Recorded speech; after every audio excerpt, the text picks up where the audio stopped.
Behold the mighty 1950s refrigerator, a hulking beast of steel and simplicity, still humming away in some forgotten basement after 70 years of relentless service. Compare that to today's sleek, touchscreen-enabled fridges that die a pathetic death after a mere 5 years, bricked by a failed circuit board or a buggy software update. How did we trade raw durability for fragile gimmicks? What made these old iron coolers the unyielding titans of their time? Let's step back to the world that birthed these machines, a time when the scars of the Great Depression still lingered, and the shadow of World War II loomed over every household. In the 1940s and early 1950s, America was rebuilding. Families were stretching every dollar, and the idea of throwing away a major appliance was unthinkable. Food preservation wasn't just a convenience, it was survival. A broken fridge meant spoiled meat, wasted milk, and hungry children in an era when grocery runs weren't a daily affair. Failure wasn't an option. It was a direct threat to a family's stability. Manufacturers knew this, and they weren't crafting appliances for planned obsolescence or quarterly profit reports. They were building for a nation that demanded endurance, for people who'd lived through rationing and couldn't afford to gamble on shoddy goods. The stakes were high, and the engineering had to match that desperation with unwavering reliability. Now, let's crack open the guts of these old beasts and see what made them hum with such stubborn persistence. At the heart of a 1950s refrigerator was a compressor, a piston-driven monster of overbuilt iron and copper, often weighing as much as a small engine. These weren't dainty, optimized components. They were forged with massive safety margins, designed to handle thermal loads far beyond what any household could throw at them. They ran at a constant speed, no fancy variable motors or digital nonsense, a steady, unrelenting grind that could pound away for decades. The cooling system relied on stable refrigerants, like Freon 12, pumped through thick copper lines that laughed at corrosion. Control came from a mechanical thermostat, a beautifully simple device using bimetallic strips or fluid expansion to sense temperature shifts. No microchips, no firmware to crash. When that thermostat clicked on, you felt the weight of it, a satisfying snap echoing the raw physics at play. The whole machine was wired with minimal electrics, just enough to keep the current flowing without a dozen points of failure waiting to trip you up. Every part was over-engineered, from the sheer heft of the steel cabinet, often 200 pounds or more, to the door seals that clamped shut with the inertia of a vault. Heat, vibration, and pressure were the enemies. But these fridges were built like tanks, shrugging off the abuse with a design that prioritized brute strength over cost-cutting elements. But that strength came at a cost, and it wasn't paid by the machine, was paid by the people who built and lived with them. These refrigerators weren't assembled by robots in sterile cleanrooms. They were pieced together by factory workers, often men and women still carrying the grit of wartime labor on their hands. The assembly lines were hot, noisy hells of clanging metal and grinding tools, where a single misstep could cost a finger or worse. Workers wrestled with those massive compressors, hauling components that strained muscles and crushed bones if they slipped. Once these fridges made it to homes, they weren't exactly user-friendly either. That hulking steel frame wasn't just heavy to move, it radiated heat from the condenser coils, turning small kitchens into sweltering boxers during summer. Repairmen, often called for minor tweaks rather than full breakdowns, faced their own battles, working around live electricals and pressurized refrigerant lines that could blind or burn if mishandled. And let's not forget the sheer physicality of daily use. Those doors didn't glide open with a whisper. They demanded a firm yank, wearing on weary arms after years of meals prepped and groceries stowed. This was machinery that worked, yes, but it extracted its toll in sweat, strain, and sometimes blood from everyone who touched it. As decades rolled on, these iron giants proved their worth, standing firm through power surges, dusty basements, and the relentless grind of time.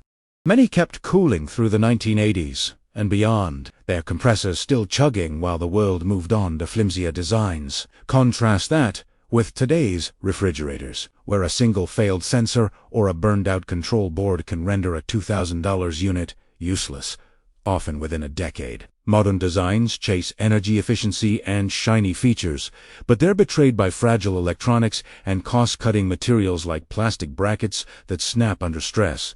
We stopped building like the 1950s because profit margins demanded it. Why make a fridge that lasts 40 years when you can sell 3 in that time? Planned obsolescence crept in, disguised as innovation, while safety regulations became a theater of overprotection, prioritizing cheap fixes over rugged longevity. So where are these old warriors now? Some still soldier on in rural garages or retro kitchens. They're enamel-chipped, but their spirit unbroken. Others sit in museums or scrapyards, relics of a time when built to last wasn't a marketing slogan but a mandate. As we toss yet another modern fridge to the landfill, bricked by a glitchy update, it's worth asking, was this progress, or did we just trade resilience for a mirage of convenience? Let's dive deeper into the unforgiving world that shaped these 1950s refrigerators. A landscape of grit and necessity where every piece of machinery had to prove itself or be cast aside. The post-war era wasn't just a time of rebuilding. It was a crucible for industrial design, forged in the lingering desperation of economic hardship and global conflict. Families in that decade weren't buying appliances as status symbols or for fleeting convenience. They were investing in survival tools, anchors of stability in homes where every penny was accounted for and every meal was hard-won. A refrigerator wasn't a luxury, it was a fortress against hunger, a safeguard for precious food supplies, in an age when a trip to the market might be a weekly ordeal, not a daily errand. If it failed, the consequences weren't just inconvenience. They were empty bellies and wasted resources that a family couldn't afford to lose. The pressure on manufacturers was immense, not from shareholder reports or trending features, but from a society that had endured rationing and scarcity. They had to deliver machines that could withstand the test of time, because the alternative wasn't just bad business, it was a betrayal of trust in a world that couldn't spare second chances.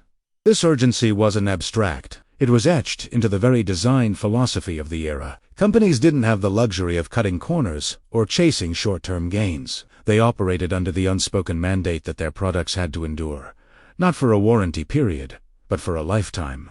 The engineers and designers of the time weren't dreaming up touchscreens or Wi-Fi connectivity. They were solving a primal problem: how to keep food cold, reliably, no matter the conditions. They knew that a housewife in a sweltering summer kitchen or a farmer miles from the nearest repair shop couldn't afford a breakdown. The cultural mindset was one of permanence, a stark contrast to today, esse disposabilietos. Back then, replacing a major appliance every few years wasn't even a concept, it was absurdity. These machines were built to be heirlooms, passed down through generations, not tossed out with the next model year. Manufacturers understood that their reputation, and often their survival, hinged on delivering unyielding reliability. Failure in this arena wasn't a minor setback. It was a direct threat to the fragile stability of countless households still clawing their way out of the shadow of war and depression. The human stakes were raw and immediate. In the 1950s, a family's rhythm often revolved around the refrigerator's steadfast hum. It held the milk for growing children, the meat for hard-earned dinners, the leftovers that stretched a tight budget into another day. If it faltered, there was no quick fix or overnight delivery to save the day. Spoiled food meant real loss, not just of money, but of security. In an era when many still remembered the hunger of tougher times, the machine had to work, day in and day out, through blackouts, heat waves, and the wear of constant use. There was no room for fragility, no tolerance for designs that prioritized flair over function. This wasn't about impressing neighbors with sleek lines or fancy gadgets. It was about a quiet, unbreakable promise between maker and usurer, promise that this iron beast would stand guard over the family's sustenance, no matter the odds. That promise was tested in every corner of life, from urban tenements to rural farmhouses. The people who relied on these refrigerators weren't just passive consumers. They were survivors of an unforgiving age, hardened by years of sacrifice. They'd lived through times when a full pantry wasn't guaranteed, when every scrap of food was a victory. For them, a refrigerator wasn't just an appliance, it was a lifeline, a bulwark against the uncertainty that still haunted their memories. Manufacturers knew this weight of expectation, and didn't dare gamble with it. They weren't crafting products for a throwaway culture, they were building for a people who'd seen the worst and demanded the best in return. The result was a machine born not of whimsy or profit-driven shortcuts, but of a desperate do-or-die resolve to create something that could weather any storm. This relentless drive for durability wasn't just a response to consumer need, it was a reflection of the era's broader industrial spirit. The factories churning out these refrigerators were staffed by workers who'd cut their teeth on wartime production, people who understood the meaning of mission-critical design. They'd built tanks and planes under impossible deadlines, knowing that a single flaw could cost lives. That same intensity carried over into peacetime, into the assembly of household giants like these fridges. The mindset was clear. If it's worth building right. There was no space for half measures, no acceptance of good enough. Every weld, every bolt, every pounding compressor had to be a testament to endurance, because the alternative wasn't just a returned product, it was a failure of duty to a nation still healing. This was the crisis that shaped the iron coolers of the 1950s, a crucible of necessity where only the toughest designs could survive. Let's dive into the raw, unyielding heart of these 1950s refrigerators, where engineering wasn't about finesse or flashy innovation, but about sheer, unrelenting power. The secret sauce of these machines lay in their brutal simplicity, a design ethos that favored raw strength over delicate efficiency. At the core was the compressor, a beast of cast iron and copper windings, often weighing as much as a grown man could lift. This wasn't a component built too tight, penny-pinching specs. It was massively overbuilt, with pistons hammering away at a constant, unapologetic rhythm, driving refrigerant through the system with the force of a blacksmith's strike. The thermal load of a typical household? It barely registered. These units were engineered to handle extremes, to keep chugging through heat waves or overloaded shelves without breaking a sweat. The sheer mass of the thing absorbed vibration, shrugging off the kind of mechanical stress that would shatter a modern equivalent. You could feel the weight of it in the floor, a grounding inertia that spoke of permanence, not planned obs. The cooling system itself was a masterclass in rugged minimalism. Thick copper tubing snaked through the machine, carrying stable refrigerants like Freon 12, a chemical so reliable it didn't degrade or demand constant tinkering. These lines weren't flimsy aluminum or brittle composites. They were heavy, resistant to corrosion, and built to endure decades of pressure cycles without a leak. The condenser and evaporator coils radiated heat with a palpable intensity, a reminder of the raw energy being wrestled into submission. Control came from a mechanical thermostat, a device of pure physics bimetallic strips bending under temperature shifts or fluid expanding in sealed bulbs to trigger the system on or off. There was no digital brain to fry, no circuit to short out, just a satisfying tactile click that reverberated through the steel chassis when it kicked into gear. That sound was the pulse of reliability, a signal that the laws of nature, not software, were in charge. Then there was the cabinet itself, a fortress of enameled steel that tipped the scales at 200 pounds or more. This wasn't thin, stamped sheet metal designed to flex, underload. It was a shell that could take a beating, whether from a clumsy move across a kitchen or the daily grind of a crowded household. The door seals clamped shut with a thud, their rubber gaskets backed by mechanical latches that held firm under the suction of cooling air. Every inch of the design screamed overkill, from the oversized hinges that refused to sag to the wiring, so basic and sparse that there were barely any failure points to exploit. Heat poured off the back like a furnace. Pressure pulsed through the lines with every compressor stroke, and the whole machine stood as a monument to an era when safety margins weren't just a suggestion. They were a mandate. This was engineering you could touch, hear, and feel, a visceral defiance of entropy itself. That defiance extended to how these fridges were built to interface with the world around them. They didn't rely on perfect conditions or coddling maintenance, power surges from shaky post-war grids. They ate them for breakfast, their simple electrical guts unfazed by spikes that would brick a modern unit, dusty basements, or humid kitchens. The steel and copper laughed at the challenge, unmarred by rust or decay. The design didn't assume a world of sterile convenience. It assumed adversity and built to conquer it. There was no fragile balance to maintain, no delicate calibration to fuss over. If a part wore down after a decade or two, it was often something as basic as a gasket or a belt replaceable with a wrench and a spare from the local hardware store, not a proprietary chip locked behind a paper.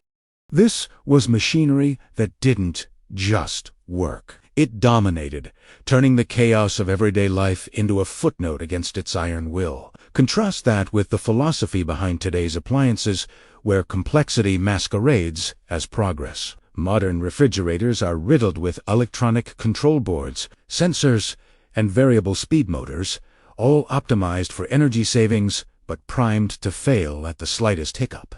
A single fried cerquita, $20 can render a $2,000 unit worthless, often because the replacement isn't even stocked or the labor cost outstrips the machine's value. These designs aren't built to endure. They're built to cycle through sales. Their plastic internals and flimsy wiring buckling under stresses that a 1950s fridge wouldn't have been noticed.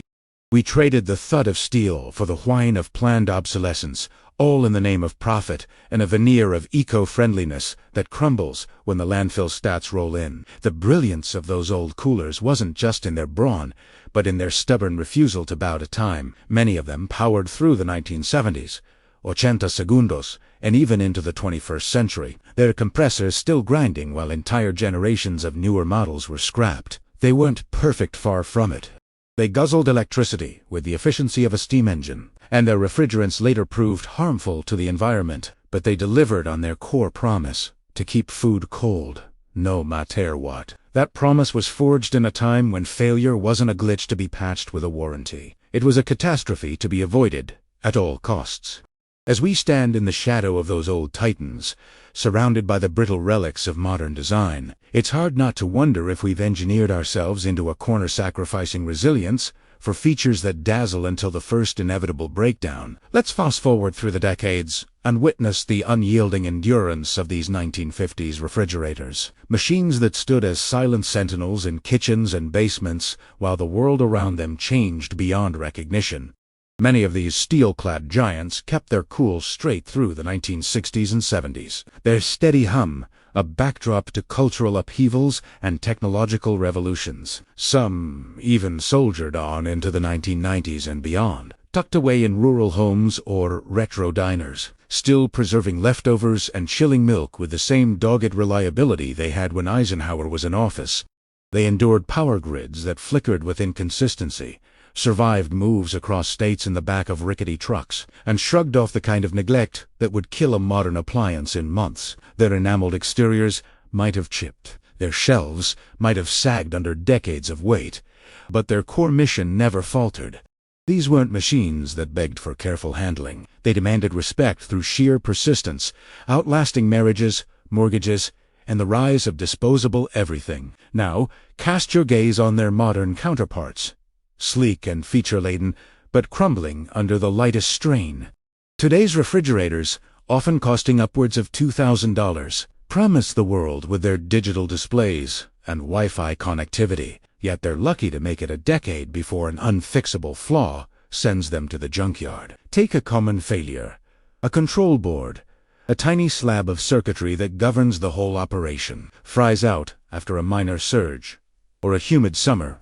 That board might cost $150 to replace if you can even source it, but the labor to install it often pushes the repair bill past the price of a new unit. Or consider the plastic shelving and brackets inside, engineered to save a few cents per unit, snapping under the weight of a holiday turkey or a gallon of juice. These aren't isolated anecdotes. They're the predictable outcome of a design philosophy that prioritizes cost-cutting and flashy gimmicks over rugged longevity. A 1950s fridge would have laughed at such fragility. Its steel frame and overbuilt guts, unfazed by burdens that shatter today's brittle So why did we abandon the old way of building? The answer isn't noble or forward-thinking. It's rooted in cold, hard economics. By the late 20th century, manufacturers realized they could make more money selling a new fridge every 7 years than crafting one to last a lifetime. Planned obsolescence became the unspoken rule, baked into every cheap component and non-repairable design. Energy efficiency standards pushed for lighter materials and complex electronics, which sound great on paper but introduce a dozen new failure points. Safety regulations, often more theater than substance, added layers of cost without addressing core durability, while marketing teams sold us on smart features that lock up or brick with the next forced software update. We stopped building for endurance, because endurance doesn't pad quarterly earnings. It's a bitter irony. In chasing a vision of progress, we've engineered a cycle of waste, where a machine that once stood as a family's anchor is now just another disposable gadget, destined for the landfill the moment a $10 sensor gives out. And where are these old iron coolers now? These relics of a tougher era. Some still stand proud, humming away in forgotten corners of the world. You'll find them in off-grid cabins or venti-loving households, their chipped white exteriors a badge of honor, still keeping beer, cold or leftovers, fresh with a reliability that borders on defiance. Others have been relegated to museums, displayed as curiosities of a bygone age, their massive frames dwarfing the flimsy appliances of today. Far too many, though, have met a sadder fate, hauled off to scrapyards. Their steel melted down 4 pennies, while their modern successors pile up in dumps by the thousands. A few enthusiasts hunt for them at estate sales, restoring their worn seals and topping off their ancient refrigerants, keeping the spirit of endurance alive one kitchen at a time. But they're the exception in a world that's forgotten how to value permanence. As we stand amidst the wreckage of modern fragility, surrounded by appliances that die before their warranties do, it's hard not to feel a pang of loss for what we've surrendered. Those 1950s refrigerators weren't just machines. They were a promise, a testament to an era when built to last was a creed, not a catchphrase. They remind us of a time when progress meant solving problems for generations, not creating new ones for profit. Maybe the real cost of our so-called advancement isn't measured in dollars or energy ratings, but in the trust. We've eroded trust in the things we build, and in the idea that durability is worth more than the next shiny distraction.